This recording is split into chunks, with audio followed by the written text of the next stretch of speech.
마리아의 믿음이라 하는 말씀입니다. 헬라의 신학자들은 마리아를 이렇게 부릅니다. 데오토코스 하는 단어를 사용해서 마리아를 존칭하고 있습니다. 그 뜻은 하나님을 품고 있는 자, 또 그것을 번역하면 크고 거룩하며 영광스럽다, 이런 뜻을 갖고 있습니다. 그러니까 마리아는 하나님을 품고 있는 사람, 크고 영광스럽다, 한없이 마리아를 높여서 부르는 말로 그렇게 부르고들 있습니다. 그렇지만은 오늘 본문의 내용을 보면 마리아는 예수께서 자기 몸에 잉태된다고 했을 때에 지극히 겸손한 그 믿음을 우리가 볼 수가 있습니다. 여러분, 오늘 특별히 1장 42절에 보면 엘리사벳도 그 마리아를 향해서 이렇게 호칭을 하고 있습니다. 여자 중에 네가 복이 있다. 그러니까 여자 중에 으뜸인 복이 아니라 여자 중에 복이 있다, 그 말이에요. 그러니까 예수 그리스도를 자기 몸에서 잉태할 수 있는 이것은 복이라 그 말이죠. 그렇지만 마리아도 여자로 예수 그리스도가 없이는 구원이 없는 그런 말씀을 엘리사벳도 하고 있습니다. 가나 혼인잔치를 보게 되면 거기에 혼인잔치에 포도주가 떨어졌을 때에 마리아가 예수님을 향해서 말씀할 때에 이렇게 말씀하죠. 포도주가 떨어진지라 예수의 어머니가 예수에게 이르되 저들에게 포도주가 없다 하니, 예수님이 거기에 즉답을 하시면서 예수께서 이르시되 여자여 나와 무슨 상관이 있나이까? 내 때가 아직 이르지 않았다. 나와 무슨 상관이, 내 때가 아직 이르지 않았다, 이렇게 말씀을 하고 있습니다. 그러면서 그 어머니는 그 종들에게, 그의 어머니가 하인들에게 이르되 너희에게 무슨 말씀을 하시든지 그대로 하라 하니라. 그대로 하라 하니라. 그렇게 해서 결국 예수님과 그 마리아의 관계를 예수님은 자신의 때가 아직 안 이루어졌다. 그러면서 마리아를 향하여 여자여 이렇게 부르고 있어요. 이 말씀은 뭐죠? 참 순종자에게 내가 순종할 때가 아직 안 됐다. 다시 말하면 마리아의 말에 나는 순종할 이유가 없다, 이런 뜻이죠. 그렇게 해서 바로 마리아는 참된 순종이 누구에게 있느냐? 주님의 말씀에 순종해야 될 것을 말씀했어요. 그래서 하인들에게 무슨 말씀하시든지 그대로 해라, 이렇게 말씀을 하고 있는 것을 보게 됩니다. 여러분, 마리아의 믿음은 이런 믿음이었습니다. 그래서 오늘 이 본문 내용을 보면 우리가 이 성탄을 기다리면서 한 세 가지로 마리아의 믿음을 한번 본받아야 된다 하는 것입니다. 첫째는 하나님의 은혜를 받아야 한다 하는 뜻입니다. 오늘 28절에서 30절을 보면 그에게 들어가 이르되 은혜를 받은 자의 평안할지어다. 주께서 너와 함께 하시도다 하니 처녀가 그 말을 듣고 놀라 이런 인사가 어찌함인가 생각하며 천사가 이르되 마리아에 무서워하지 말라. 네가 하나님께 은혜를 입었느니라. 은혜를 입었다, 이렇게 말했어요. 하나님이 마리아에게 은혜를 입혔다, 이런 거죠. 옷을 입듯이 입혔다는 거예요. 우리가 잘 알듯이 은혜란 말은 받을 자격 없는 사람들에게 베푸는 호의지요. 그러면서 여기 은혜를 받았다는 이 단어는 은혜를 베풀다, 우아하게 만들다, 자비를 가지고 은혜를 베풀다, 우아하게 만든다. 이 은혜를 받으니까 마리아의 삶이 하나님이 의도한 삶으로 바뀌었다, 우아하게 됐다, 이런 뜻으로 말씀을 하고 있습니다. 똑같은 여자였지만 예수님을 탄생시킴으로 말미암아 마리아는 큰 복이 그에게 임했다는 거예요. 그렇게 해서 여러분, 우리가 1세기 창세기를 읽어보면 노아가 당대의 의인이요 완전한 자라 하나님과 동행했다 그랬어요. 네피림이 으뜸시되는 그 시대, 영웅, 가진 자, 누린 자, 힘 있는 자, 그런 사람이 대우받는 시대, 사람이 생각하고 계획하는 것이 항상 악할 뿐임이라 했던 죄가 관영한 그 시대에 노아는 다른 사람이었다는 거죠. 의인이요 또 하나님 앞에 당대에 완전한 사람으로 하나님과 동행하며 살았다는 거예요.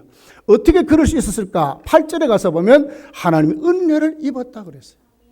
하나님 이 은혜를 입으니까 다른 사람인 거예요. 세상을 이기고 권력을 이기고 가치관이 다르고 목적이 다른 그런 사람을 살게 됐다는 거예요. 에베소서 1장 6절을 읽어보게 되면 거기에 이렇게 기록을 합니다. 그가 사랑하는 자 안에서 우리에게 거저 주시는 바 그 은혜의 영광을 찬송하게 하려 함이니라. 똑같은 헬라어예요. 다시 말하면 뭐죠? 이 같은 은혜가 이제는 예수를 믿는 모든 사람에게 임하였다 그런 말이에요. 마리아의 말씀만이 아니라 정말 우리가 예수를 믿는다면 우리에게도 그 같은 은혜가 임하였다 이런 뜻으로 말하는 거예요. 성탄은 그런 것입니다. 여러분, 마리아는 그 당시에 가난한 처녀였습니다. 버림받았던 로마가 세계를 지배했던 그 팔레스타인 지역의 식민지 백성입니다. 또 유대인들조차도 천태시했던 나사렛 동네의 사람입니다. 그러함에도 오늘 마리아는 하나님의 은혜를 입었습니다. 위치가 달라졌고 삶이 달라졌습니다. 오늘 46절에 가서 보면 마리아는 이렇게 그 당시에 자기에게 임한 것을 찬송하게 됩니다. 마리아가 이르되 내 영혼이 주를 찬양하며 내 마음이 하나님 내 구주를 기뻐하였으면, 내 영혼이 주를 찬양한다. 은혜를 입으니까 내 마음이 하나님의 구주를 기뻐했다고 말씀을 하고 있습니다. 48절에 가서 보면 그의 여종의 비천함을 돌아보셨습니다. 보라 이제 후로는 만세의 날을 복이 있다 일컬으리라. 은혜를 입어놓으니까 그는 자기 자신이 만세에 복 있는 사람으로 살아간다고 그렇게 고백을 하고 있습니다. 여러분, 이 성탄절기에 우리가 정말 삼아야 될 것은 뭘까요? 은혜 받는 생활입니다. 은혜 받아야 삽니다. 바울은 고린도 교회를 향하여 이렇게 말씀을 하고 있습니다. 고린도후서 6장 1절 2절에 보니까 우리가 하나님과 함께 일하는 자들로서 너희를 권하노니 하나님의 은혜를 헛되이 받지 말라고 그랬어요.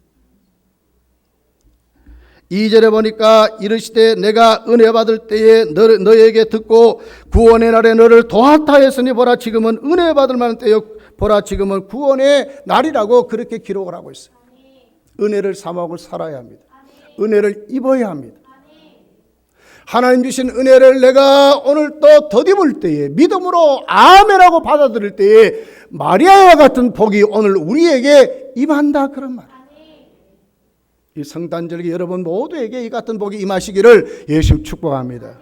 두 번째는 반드시 하나님의 뜻에 굴러가는 신앙을 가져야 한다는 거예요. 오늘 38절에 마리아는 이렇게 자신을 고백합니다. 마리아가 이르되 주의 여종이오니 말씀대로 내게 이루어지다 하며 천사가 떠나가니라. 여기 주의 여종 이랬는데 하나님의 종을 말하죠. 구번역 흠정역의 번역을 보면 계집종이라 그랬어요. 다시 말하면 종 중에도 가장 낮은 하녀를 말하는 것입니다. 우리가 잘 알듯이 마리아는 지금 어떤 상태입니까? 만약에 처녀가 임신하면 어떤 불이익이 있습니까? 생명을 걸어야 합니다. 자신과 가문이 몰락할 수 있습니다. 간음이란 죄를 뒤집어 쓰게 됩니다. 그러함에도 오늘 이는 아멘이라고 받아들입니다. 왜 받아들였습니까? 종이기 때문에 받아들이는 것입니다. 주인의 기쁨을 위해서 계집종이 오니 이렇게 고백을 하고 있습니다. 여러분, 저나 여러분이는 하나님 앞에 신분은 하나님의 자녀이지요. 그러나 오늘 또 우리가 섬길 때는 종으로 섬기는 것입니다. 우리의 왕이 누구십니까? 주님이십니다. 오늘 우리의 삶을 누가 주인 돼서 인도하십니까? 성령이 우리를 인도하십니다. 그분이 주인이십니다. 오늘 37절에 마리아는 이렇게 고백을 합니다. 대저 하나님의 모든 말씀은 능하지 못하심이 없느니라. 왜 그렇습니까? 하나님의 말씀이니까. 왜 우리가 하나님의 말씀에 굴복하고 순종하고 살아야 됩니까? 하나님의 말씀은 능치 못함이 없기 때문에 그렇습니다. 시편 33편 11절에 보니까 여호와의 계획은 영영이 서고 그의 생각은 대대에 이르리로다고 말씀하고 있습니다. 예수님 말씀을 요한복음 4장 34절에 보니까 예수님은 말씀 순종을 자신이 먹는 음식이라고 그랬어요. 예수께서 이르시되 나의 양식은 나를 보내신 이의 뜻을 행하며 그의 일을 온전히 이루는 것이라고 그랬어요. 자신의 양식이 뭐냐? 육신의 음식이 아니라 진짜 양식은 하나님의 말씀을 순종하는 것이라고 말했어요. 루터는 말씀하기를 순종은 이적보다 낫다고 그렇게 기록을 하고 있어요. 여러분, 이런 성탄절기에 여러분이 정말 가져야 될 것이 뭡니까? 하나님의 말씀에 순종하는 사람으로 세워지는 것입니다. 어떤 순종이 여러분이 이루어지기를 예수 축복합니다. 세 번째는 성령의 능력을 사모해야 한다고 하는 것입니다. 오늘 35절에 보니까 천사가 대답하여 이르되 성령이 내게 임하시고 지극히 높으신 이의 능력이 너를 덮으셨다고 그랬어요. 성령의 능력이 덮어졌대요. 오늘 49절에 보니까 능하신 이가 큰 일을 내게 행하셨다고 그랬어요. 성령의 능력이 자기에게 일을 행하셨다고 말하는 거예요. 여러분, 사도행전 1장 8절에 보니까 성령이 임하면 너희가 권능을 받는다고 그랬어요. 하나님의 성령의 능력을 사모해야 되는 것입니다. 누가복음 1장 41절, 42절, 43절에 보니까 그 엘리사벳이 성령 충만 받아서 마리아가 임신하고 들어올 때에 그에게 예언을 하고 있어요. 큰 소리로 불러 이르되 여자 중에 네가 복이 있으며 내 태중의 아이도 복이 있도다. 내 주의 어머니가 내게 나오니 그랬어요. 마리아가 분명히 자기 밑에 사람이죠. 그럼에도 불구하고 주의 어머니가 내게 나왔다고 예언하는 거예요. 왜요? 그는 성령의 충만을 입었어. 사도행전 5장 18절에서 21절에 보니까 수할 취하지 말라. 이는 방탕한 것이니 오직 성령의 충만을 받으라. 시와 참여와 신령한 노래들로 서로 화답하며 너희의 마음으로 주께 노래하며 찬송하며 범사에 우리 주 예수 그리스도의 이름으로 항상 아버지 하나님께 감사하며 그리스도를 경외함으로 피차 복종하라고 말씀했어요. 오직 성령의 충만함을 받았어. 하나님께는 시와 찬미로 영광을 돌리고 우리는 예수 안에 말씀에 순종하는 삶을 살아가라고 그렇게 말씀했어요. 여러분, 말씀을 맺어 볼랍니다. 이 절기에 정말 우리가 가져야 될 신앙이 뭡니까? 하나님의 은혜를 사모하고 사는 것입니다. 말씀에 정말 우리도 복종할 수 있는 믿음으로 우리가 세워지는 것입니다. 그리고 성령의 충만함을 입도록 사모하고 살아야 하는 것입니다. 힘을 얻어서 이 성탄절기 우리 모두에게 오늘 마리아에게 임했던 이 같은 큰 은혜가 우리 임하시기를 예수 축복합니다. 기도하겠습니다.